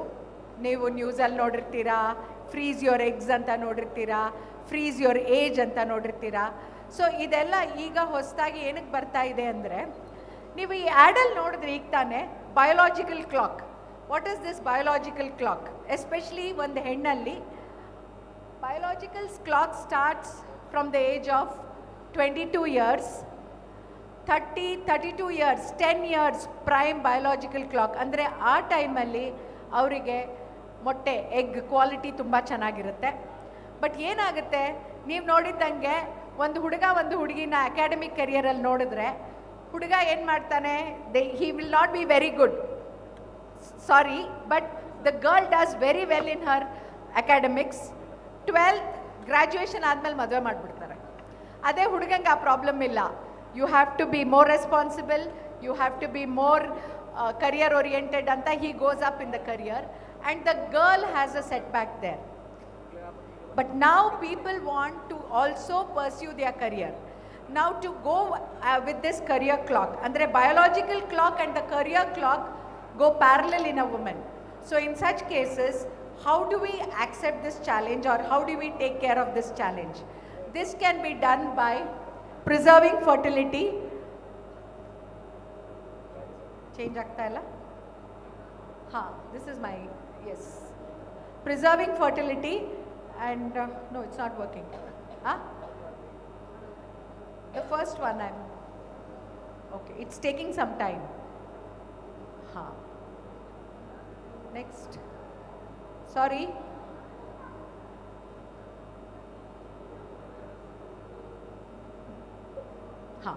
So what is preserving fertility? Preserving fertility is preserving your eggs and preserving your sperms. ಮೊಟ್ಟೆ ಮತ್ತು ವೀರ್ಯಾಣುಗಳನ್ನು ನಾವು ಯಾವಾಗ ಫ್ರೀಸ್ ಮಾಡ್ತೀವೋ ಅಲ್ಲಿ ನಾವು ಪ್ರಿಸರ್ವಿಂಗ್ ಫರ್ಟಿಲಿಟಿ ಅಂತ ಹೇಳ್ತೀವಿ. ಸೊ ಈ ಬಯೋಲಾಜಿಕಲ್ ಕ್ಲಾಕ್ನ ನಾವು ಯಾವಾಗ ನಮಗೆ ಕರಿಯರಲ್ಲಿ we want to do well, we want to equally earn as a man, in such cases egg preservation ಆಗುತ್ತೆ. ಬಟ್ ಇದು ಅಲ್ಲದೇನೆ, is it legal, is it ethical? ಎಲ್ಲ ಕಂಟ್ರೀಸಲ್ಲೂ ಇದು ಇನ್ನೂ ಬಂದಿಲ್ಲ. US ಅಲ್ಲಿ ಆಗಲೇ ಬಂದಿದೆ, ನಮ್ಮ ಇಂಡಿಯಾದಲ್ಲಿ ಈಗ ಶುರುವಾಗಿದೆ, ಈಗ ಮಾಡ್ತಾ ಇದ್ದಾರೆ ಇದನ್ನು. ನಾವು ಎಗ್ ಫ್ರೀಸ್ ಮಾಡಬೇಕು, ನಾವು ಸೀಮೆನ್ ಫ್ರೀಸ್ ಮಾಡಬೇಕು ಅಂತ. ಸೊ ಯಾವಾಗ ಬೇಕಾಗುತ್ತೆ? When there is cancer, autoimmune disease. Autoimmune disease ಅಂದರೆ ನೀವು ಕೋವಿಡ್ ಬಗ್ಗೆ ಕೇಳಿದ್ರಿ. ಕೋವಿಡಲ್ಲಿ ಏನಾಯಿತು? ಇನ್ಫೆಕ್ಷನ್ ಆಗೋದು, ಬಟ್ ಇನ್ಫೆಕ್ಷನ್ ಸೆಟ್ಲ್ ಆದಮೇಲೆ the antibodies started working against the body cells. So ಅದರಿಂದ ಏನಾಯಿತು? People started dying. That is autoimmune. When your own antibodies start working against you, it is called as autoimmune. So, ee tara autoimmune diseases, genetic disorders, endometriosis. Nimgella gottu, ella kade iga ide. There is one yellow ribbon saying endometriosis alli fertility preservation ಮಾಡಬೇಕು, fertility iralla anta. Then transgender, people want to now change their gender. LGBT, idella, like it is common now. Everybody has their right to live. Everybody has their opinions, everybody has their aspirations. So for them, then social causes is when a woman says, I don't want to get married. Oh, you want me to get married, but I don't want to have children. So that time, preservation of eggs plays a very important role. And I think to have these younger eggs, we should in future take this up in a big way, basically because we want everyone to do well. See, if a girl is very good in her office, one of the CEOs of a company was saying that she was so good in her career, but she took off for marriage and childbirth. So such a aspirant, such a good employee you want to lose, which is not very good for the company, which is not very good for the association. Hangadaga naven ಮಾಡ್ತೀವಿ, preserve your eggs ಅಂತ ಹೇಳ್ತೀವಿ. So that later at 35 ovarian reserve fall ಆಗುತ್ತೆ. How is this identified? AMH ಅನ್ನೋ ಒಂದು hormone ಇರುತ್ತೆ. AMH hormone young ಏಜಲ್ಲಿ it's around 3-4 like that. But as age advances, it goes down to 1.5. In such cases, we have to start thinking of preserving the eggs. So 35-36 yearsಗೆ 1.5 ಇಂದ 0.0 ಬಂತು ಅಥವಾ 0.01 something like that, then she will not be able to give a good quality eggs. So egg young ಇದ್ದಷ್ಟು better fertility outcome and aneuploidies. ನೀವೆಲ್ಲ down syndrome ಬಗ್ಗೆ ಕೇಳಿರ್ಬೋದು. So ಈಗ ತಾಯಿ Young ಇದ್ದಾಗ ಎಗ್ ಕ್ವಾಲಿಟಿ ಚೆನ್ನಾಗಿರುತ್ತೆ, ಎಂಬ್ರಿಯೋ ಕ್ವಾಲಿಟಿ ಚೆನ್ನಾಗಿರುತ್ತೆ, ಒಳ್ಳೆ ಹೆಲ್ದಿ ಮಗು ಹುಟ್ಟುತ್ತೆ. ವಯಸ್ಸಾದಮೇಲೆ ಮಗು ಎಬ್ನಾರ್ಮಲ್ ಆಗ್ಬೋದು. ಸೊ ಇದನ್ನೆಲ್ಲ ಪ್ರಿವೆಂಟ್ ಮಾಡೋಕ್ಕೆ we are talking about fertility preservation. So cancer, breast cancer, cervical cancer, I want go into the detail, but just to give you an idea that in case there is cancer and the lady has to have a her fertility. In such cases, what do? We have to plan chemo and radio for her. Once we diagnose as cancer, if we have to do a surgery, ಈಗ operation ಮಾಡಬೇಕು ಅವ್ರಿಗೆ, ಅವಾಗ ಏನು ಮಾಡ್ತೀವಿ, operation ಮಾಡ್ತೀವಿ, but at the same time we tell her, ನೀವು ನಿಮ್ಮ eggs preserve ಮಾಡ್ಕೊಳ್ಳಿ. ಮದುವೆ ಆಗಿದ್ದರೆ ಎಂಬ್ರಿಯೋ ಅಂದರೆ ಭ್ರೂಣನ ಪ್ರಿಸರ್ವ್ ಮಾಡ್ಕೊಳ್ಳಿ, ಬಿಕಾಸ್ ಪಾರ್ಟ್ನರ್ ಯಾರು ಅಂತ ಗೊತ್ತು ಮದುವೆ ಆಗಿದ್ದರೆ. ಮದುವೆ ಆಗದೆ ಇದ್ದವ್ರಿಗೆ ಎಗ್ ಪ್ರಿಸರ್ವೇಷನ್, ಬಟ್ ಮದುವೆ ಆದವ್ರಿಗೆ ಎಂಬ್ರಿಯೋ ಪ್ರಿಸರ್ವೇಷನ್. ಸೊ ಇಂಥದ್ದಿದ್ದಾಗ ಈ ಕೀಮೋ ರೇಡಿಯೋಥೆರಪಿ ಮುಂಚೆ ನಾವು ಎಗ್ ಪ್ರಿಸರ್ವೇಷನ್ ಮಾಡ್ಬೋದು. ಸೊ ವಿ ಕ್ಯಾನ್ ಹ್ಯಾವ್, ಈಗ ಕೀಮೋಥೆರಪಿ ಕೊಟ್ಟಾಗ the egg quality will go, uterus also they will be a problem. ಇದೆಲ್ಲ ಡ್ರಗ್ಸು, ಕೀಮೋಥೆರಪಿ ಡ್ರಗ್ಸು ಪ್ರಾಬ್ಲಮ್ ಆಗುತ್ತೆ. ಆ್ಯಂಡ್ ಇನ್ನೂ ಸಣ್ಣ ವಯಸ್ಸಲ್ಲಿ ವೆನ್ ದೇ ಆರ್ ಅಟ್ಲೀಸ್ಟ್, ಈಗ ಯಂಗ್ ಹುಡುಗಿರಲ್ಲಿ ವಿ ಸಿ ಕ್ಯಾನ್ಸರ್ಸ್, ಆವಾಗ before we start anything we would want to treat them or we would want to preserve their eggs. ಯಾಕೆಂದರೆ ಅವ್ರಿಗೆ ನಾವು ಕೀಮೋ ರೇಡಿಯೋಗೆ ಎಕ್ಸ್ಪೋಸ್ ಆದಾಗ ಯೂಟ್ರಸ್ಸೇ ಪ್ರಾಬ್ಲಮ್ ಆಗೋಗುತ್ತೆ. So in such cases we have to preserve their eggs. So direct indirect effect ಇದೆ, which is all very complicated medical terms. But as a common man, what I would say, before any chemo or radiotherapy, one has to think of counseling the patient. ಅವ್ರನ್ನ ಕೂಡಿಸಿ ಅವ್ರಿಗೆ explain ಮಾಡಬೇಕು, ನಿಮಗೆ ಈ problem ಇದೆ, ಆದ್ದರಿಂದ ನಾವು ನಿಮ್ಮ ಎಗ್ ಪ್ರಿಸರ್ವೇಷನ್ ಮಾಡ್ತೀವಿ, because that is also going to cost. It is with her chemotherapy this is going to cost her. So ಆ ಕಾಸ್ಟನ್ನು ನಾವು ಅವ್ರಿಗೆ ಎಕ್ಸ್ಪ್ಲೇನ್ ಮಾಡಬೇಕಾಗುತ್ತೆ. ಸೊ ಎಫೆಕ್ಟ್ಸ್ ಆಫ್ ರೇಡಿಯೋಥೆರಪಿ, ಇಷ್ಟೊಂದು reproductive failure ಎಲ್ಲ ಆಗಿಬಿಡುತ್ತೆ. So we have to see to it that we do cryopreservation. So cryopreservation ಅಂದರೆ ಏನು, ಫ್ರೀಸ್, ನೈಟ್ರಸ್ ಆಕ್ಸೈಡಲ್ಲಿ ವಿ ಫ್ರೀಸ್ ದ ಎಗ್ಸ್, ಅಂದರೆ ಟೈಮ್ ಲೈನಲ್ಲಿ it is frozen. You say no I just froze when I saw something, ಅಂದರೆ you can't move. Same way freezing ಮಾಡಿದಾಗ embryo cryopreservation, oocyte ಮಾಡ್ಬೋದು, ovarian tissue ಕೂಡ ಮಾಡ್ಬೋದು. ಅಂದರೆ Young ಲೇಡಿಯಿಂದ ovarian tissue ನಾವು ತೆಗೆದುಬಿಟ್ಟು ಅದನ್ನು ಕ್ರಯೋಪ್ರಿಸರ್ವ್ ಮಾಡಿ, at a later date we can put it in back to her ovary where the follicles will grow, ಅಂದರೆ ಎಗ್ಸ್ ಮತ್ತೆ ಡೆವಲಪ್ ಆಗುತ್ತೆ. Then ovarian suppression, young ovary ಚೆನ್ನಾಗಿದೆ ಬಟ್ ಸಪ್ರೆಸ್ ಮಾಡಿ ಎಗ್ಸ್ನೆಲ್ಲ ಒಂದು ಫ್ರೀಸ್ ಸ್ಟೇಟಿಗೆ ತಂದುಬಿಟ್ಟು with drugs, but this is not very good. And ovarian transposition, ಎಲ್ಲರಿಗೂ ಗೊತ್ತು ಈಗ ಯೂರಿನರಿ ಬ್ಲಾಡರು ಮತ್ತು ಪೆಲ್ವಿಸ್, ಅಂದರೆ ಕೆಳಗಿನ ಜನನಾಂಗದಲ್ಲಿ ಓವರೀಸ್ ಇದೆ ಅಂತ. ಈಗ ನಾವು ಕೀಮೋಥೆರಪಿ ಯೂಟ್ರಸ್ ಕೊಡ್ತೀವಿ ಅಂದರೆ ಆ ovaries have to be transpositioned. So we remove it, we take the ovaries and push it in to a higher level. ಈ ಕೀಮೋಥೆರಪಿ ಮತ್ತು radiotherapy especially will not cause problems ಅಂತ. So this is how you do ovariopexy, remove the eggs, do cryopreservation and do the transplantation. Then embryo cryopreservation, the success rate is 60 to 65%. It is always good to do embryo cryopreservation, basically because embryo ಇದ್ದಾಗ, ಅಂದರೆ sperm ಮತ್ತು egg ತೆಗೆದು ಅದನ್ನು ಭ್ರೂಣ ಮಾಡಿ ನಾವು ಗರ್ಭದಲ್ಲಿಟ್ಟಾಗ success rate is always better. So embryo cryopreservation is good. But ಆ ಹುಡುಗಿಗೆ ಇನ್ನೂ ಮದುವೆನೇ ಆಗಿಲ್ಲ, ಇಲ್ಲ she is just 23, she'll say I don't want to get married, so ಅಥವಾ I don't like this partner, I don't have a partner ಅಂದಾಗ we have to do oocyte cryopreservation. So this is how the cryopreservation, these are the cans, cryopreservation is done. Then mature oocyte cryopreservation, ಏನಾಗುತ್ತೆ, ಈಗ ನಾವು ಅವ್ರಿಗೆ egg ನಾವು ತೆಗಿಬೇಕು ಅಂತಂದಾಗ we have to do it like a half IVF cycle. I call it a half IVF cycle because IVF cycleಲ್ಲಿ ನಿಮ್ಗೆಲ್ಲರಿಗೂ ಗೊತ್ತು ತುಂಬ ಇಂಜೆಕ್ಷನ್ಸ್ ಕೊಡ್ತಾರೆ. ಇಂಜೆಕ್ಷನ್ಸ್ ಕೊಟ್ಟಮೇಲೆ ಎಗ್ ತೆಗಿತೀವಿ, ತೆಗೆದುಬಿಟ್ಟು ಆಮೇಲೆ ಭ್ರೂಣ ಮಾಡ್ತೀವಿ ನಾರ್ಮಲ್ ಪರ್ಸನಲ್ಲಿ. ಬಟ್ ಈಗ ನಾವು ಎಗ್ಗನ್ನ ಪ್ರಿಸರ್ವ್ ಮಾಡಬೇಕು. ಸೊ ಎಗ್ ಪ್ರಿಸರ್ವ್ ಮಾಡೋದು ಅಂದರೆ ಎಗ್ಗನ್ನ ತೊಗೊಂಡೋಗಿ ಫ್ರೀಸ್ ಮಾಡಿದಾಗ the success rate is not very promising. It is 20% only. ನೀವು ಕೇಳ್ಬೋದು, ಡಾಕ್ಟ್ರೆ ಯಾಕೆ ಹೇಳ್ತಾ ಇದ್ದೀರಾ ಇದನ್ನ ಅಂತ. At least there is a 20% hope than having no hope. ಏನು ಇಲ್ಲದೆ ಕೂತ್ಕೊಳ್ಳೋದಕ್ಕಿಂತ at least 20% there is some hope ಅನ್ನೋದು ತುಂಬ important. So this is how the oocyte pickup is done. We give injections, stimulation ಮಾಡ್ತೀವಿ, blood analysis and then oocyte pickup ಮಾಡ್ತೀವಿ. So ovarian tissue cryopreservation, I told you, endometriosis, illa the lady has, ಅಥವಾ the girl has ovarian cancer, the other ovary is normal. We take the tissue from the normal ovaries and we take it like this, cut it into bits, and then we cryopreserve it. After that, it is cryopreserved for years. Once frozen, it is in cubes. Then once again, we reimplant it, and then we get follicles. Nodi ali follicles kanista ide, eggs kanista ide. So this is how we do it. This is a very good thing, but it may not be successful for everybody. Ovarian suppression idu madbodu. Then transposition of ovaries ee jagagalali madbodu. You can see those places from pelvis to different areas. Then special considerations, breast cancer, and in children and adolescent girls you can do it.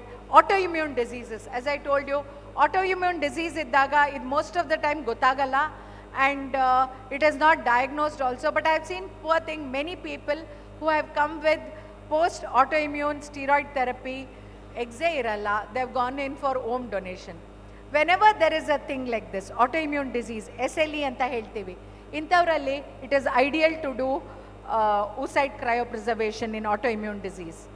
Then hematological diseases, blood anemia, ಕೆಲವರಲ್ಲಿ anemia ಅಂತ ಕೇಳಿದ್ದೀರಾ, thalassemias ಕೇಳಿದ್ದೀರಾ. In such people also, we can plan for oocyte cryopreservation. Then hematological thalassemia and there. So there are multiple problems. So in such cases, we can do it. Genetic and disorders and fertility. So many times there are genetic disorders, and in such cases, ಏನಾಗುತ್ತೆ, first and foremost diagnosis ಆಗಿರಲ್ಲ. Diagnosis ಆದಮೇಲೆ ಅವ್ರ doctor ಅವ್ರನ್ನ council ಮಾಡೋದು ತುಂಬ important. ಅವ್ರಿಗೆ ನಾವು ಇದನ್ನು ಅರಿವಳಿಕೆ ಮಾಡಿ ಹೇಳಿ ಪ್ರಿಸರ್ವ್ ಮಾಡಿ ಅಂತ ಹೇಳಬೇಕು. And then these X linked disorders. ಇನ್ನೊಂದು important thing what we have seen is, ಅಥವಾ 5000 ವುಮೆನಲ್ಲಿ ಒಂದು ನೋಡ್ತೀವಿ ನಾವು, MRKF ಸಿಂಡ್ರೋಮ್. MRKF ಸಿಂಡ್ರೋಮ್ ಅಂದರೆ ಅವ್ರಿಗೆ ಓವರೀಸ್ ಚೆನ್ನಾಗಿರುತ್ತೆ ಬಟ್ ಯೂಟ್ರಸ್ ಇರಲ್ಲ. ಅವರು ದೊಡ್ಡವರಾಗಿ ಅವರು ಮದುವೆಗೆ ಬಂದು ಅವ್ರಿಗೆ ಒಂದು ಡೋನರ್ ಸಿಕ್ಕಿ, ಸರೋಗೇಟ್ ಸಿಕ್ಕಿ, ಇಲ್ಲ ಯೂಟ್ರೈನ್ ಟ್ರಾನ್ಸ್ಪ್ಲಾಂಟ್ ಮಾಡಿ, this is a very big process. ಅಲ್ಲಿ ತನಕ ಅವ್ರ ಓವರೀಸ್ ಚೆನ್ನಾಗಿರ್ಬೇಕಲ್ಲ. ಸೊ ಅಂಥವ್ರಿಗೆ ನಾವು ಈ oocyte cryopreservation ಮಾಡ್ಬೋದು. ಅಫ್ಕೋರ್ಸ್ ಗೈನಕಲಾಜಿಕಲ್ ಪೆಥಾಲಜೀಸ್, ಎಂಡೋಮೆಟ್ರಿಯಾಸಿಸ್ ಹೇಳಿದೆ, ಅದರಲ್ಲೂ ಕೂಡ ನಾವು oocyte cryopreservation. Endometriosis is an enigmatic disease. ಅದು ಎಷ್ಟು ನೀವು ಅರ್ಥ ಮಾಡಿಕೊಂಡ್ರೂ ಅದು ಅರ್ಥ ಆಗಲ್ಲ, ಆ ಥರದ ಪ್ರಾಬ್ಲಮ್ ಅದು. ಅಂಥವ್ರಿಗೆ ನಾವು ಯಾವಾಗಲೂ ಏನು ಹೇಳ್ತೀವಿ ಅಂದರೆ oocyte cryopreservation is very good for you. But ಇನ್ನೂ ಕೆಲವು ಕಂಟ್ರೀಸಲ್ಲಿ ಅದು ಲೀಗಲ್ ಆಗಿಲ್ಲ, ಬಟ್ ನಮ್ಮ ಕಂಟ್ರಿಯಲ್ಲಿ we have started considering that. So it is really good for patients with endometriosis, a new hope. Then fertility preservation in transgenders. This is a big issue now. What should we do? Should we really consider their fertility?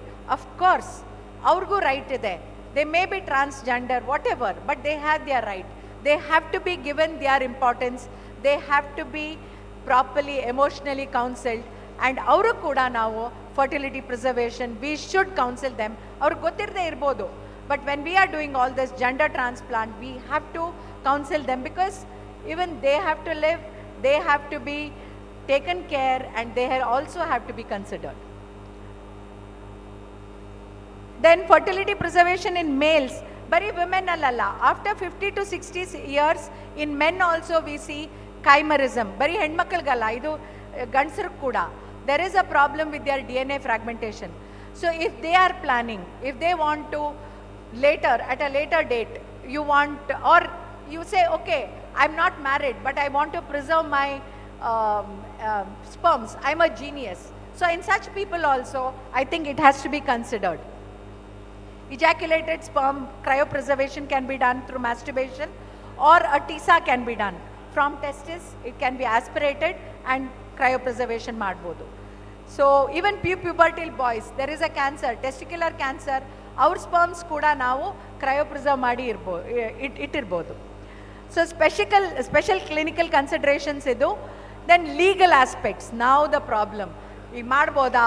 There is rules.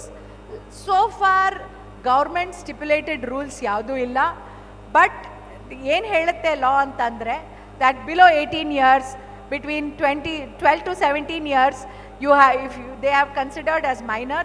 So anthavrali we should not do. Above 18 years we can do it, and there are different laws for that.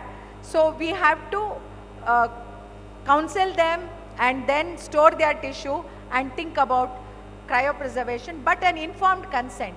Informed consent for the adult or the girl or the child, and then from the parents you have to take it, or a guardian who is there, an informed consent should be taken.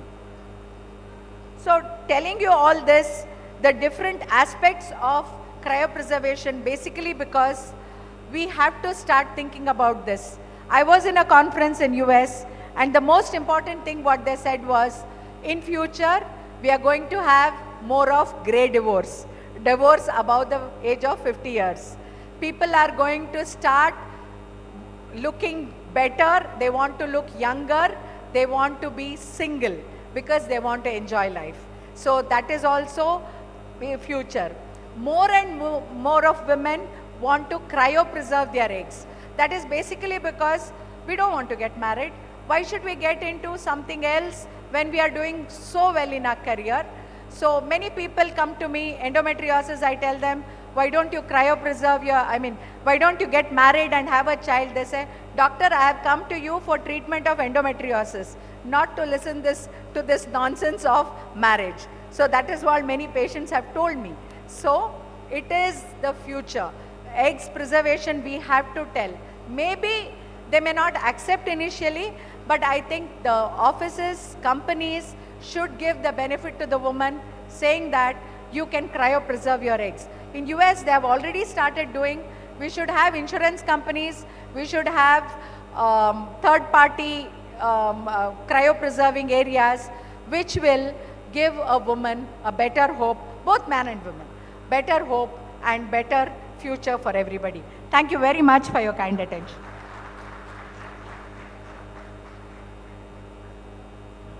Wow. Thank you so much, ma'am. I request you to kindly stay back. I think after listening to your session, I literally feel the future of most of us is in our hands. Absolutely. Can we all give a huge round of applause to Dr. Vidya V. Bhatt? Wow. The future is in our hands, but for that we need to take the right steps. Thank you so much for sharing those steps with us. Really, really means a lot.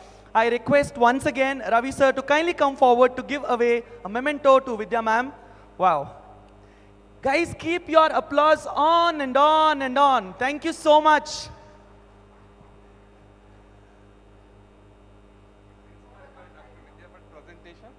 Yes. Exactly.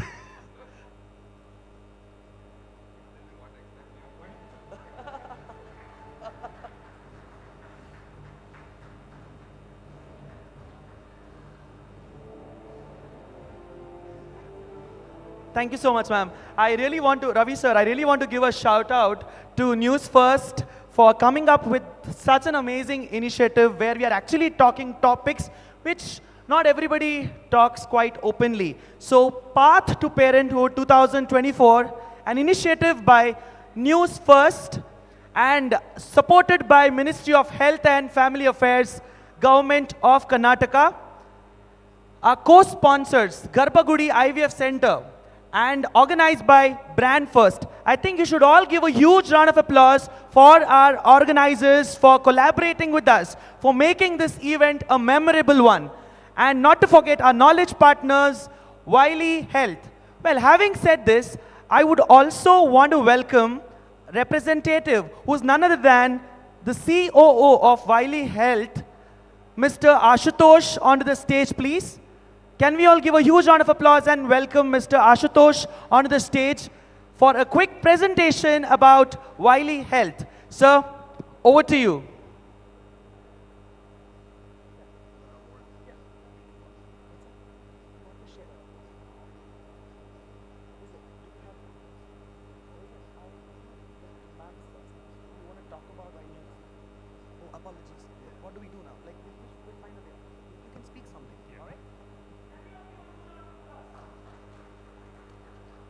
So we don't have a presentation here, but Wiley Health is all about looking at the other side of this entire parenthood journey.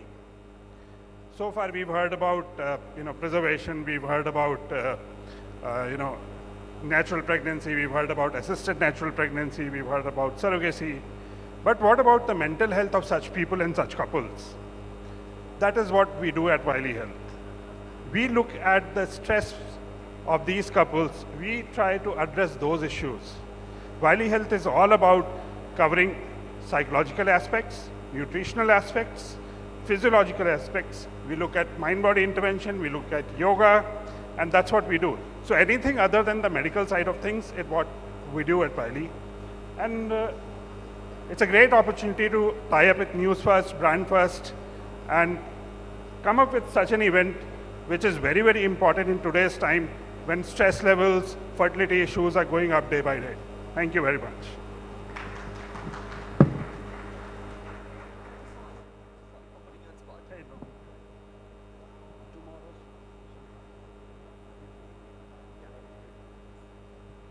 Perfect. Well, we started the session on time and we had some really interesting sessions touching upon various topics about fertility care, about the HR and the policies, plus how Ayurveda plays a key role in fertility care. And not just that, tomorrow is going to be yet another exciting day. So if you are connected with us virtually or if you are present here in person and insights, then make sure you visit Grand Castle, gate number 6, Palace Grounds, for we are having an event, Path to Parenthood, where we are sharing insights about fertility care. Thank you so much everyone for taking out time and for being a part of the day 1 of Path to Parenthood 2024, an initiative by NewsFirst Kannada, supported by Government of Karnataka, Ministry of Health and Family Welfare, organized by Brand First and knowledge partner Wiley Health, our radio partner Radio City 91.1 FM, and our co-sponsors Garba Gudi IVF Center. Dear friends, the stalls, the booths are set outside. You all can pay a visit to the booths. And you all can let your friends know about the booths which are set outside for presentation. Thank you so much for taking out time. Once again, see you all tomorrow. Thank you so much.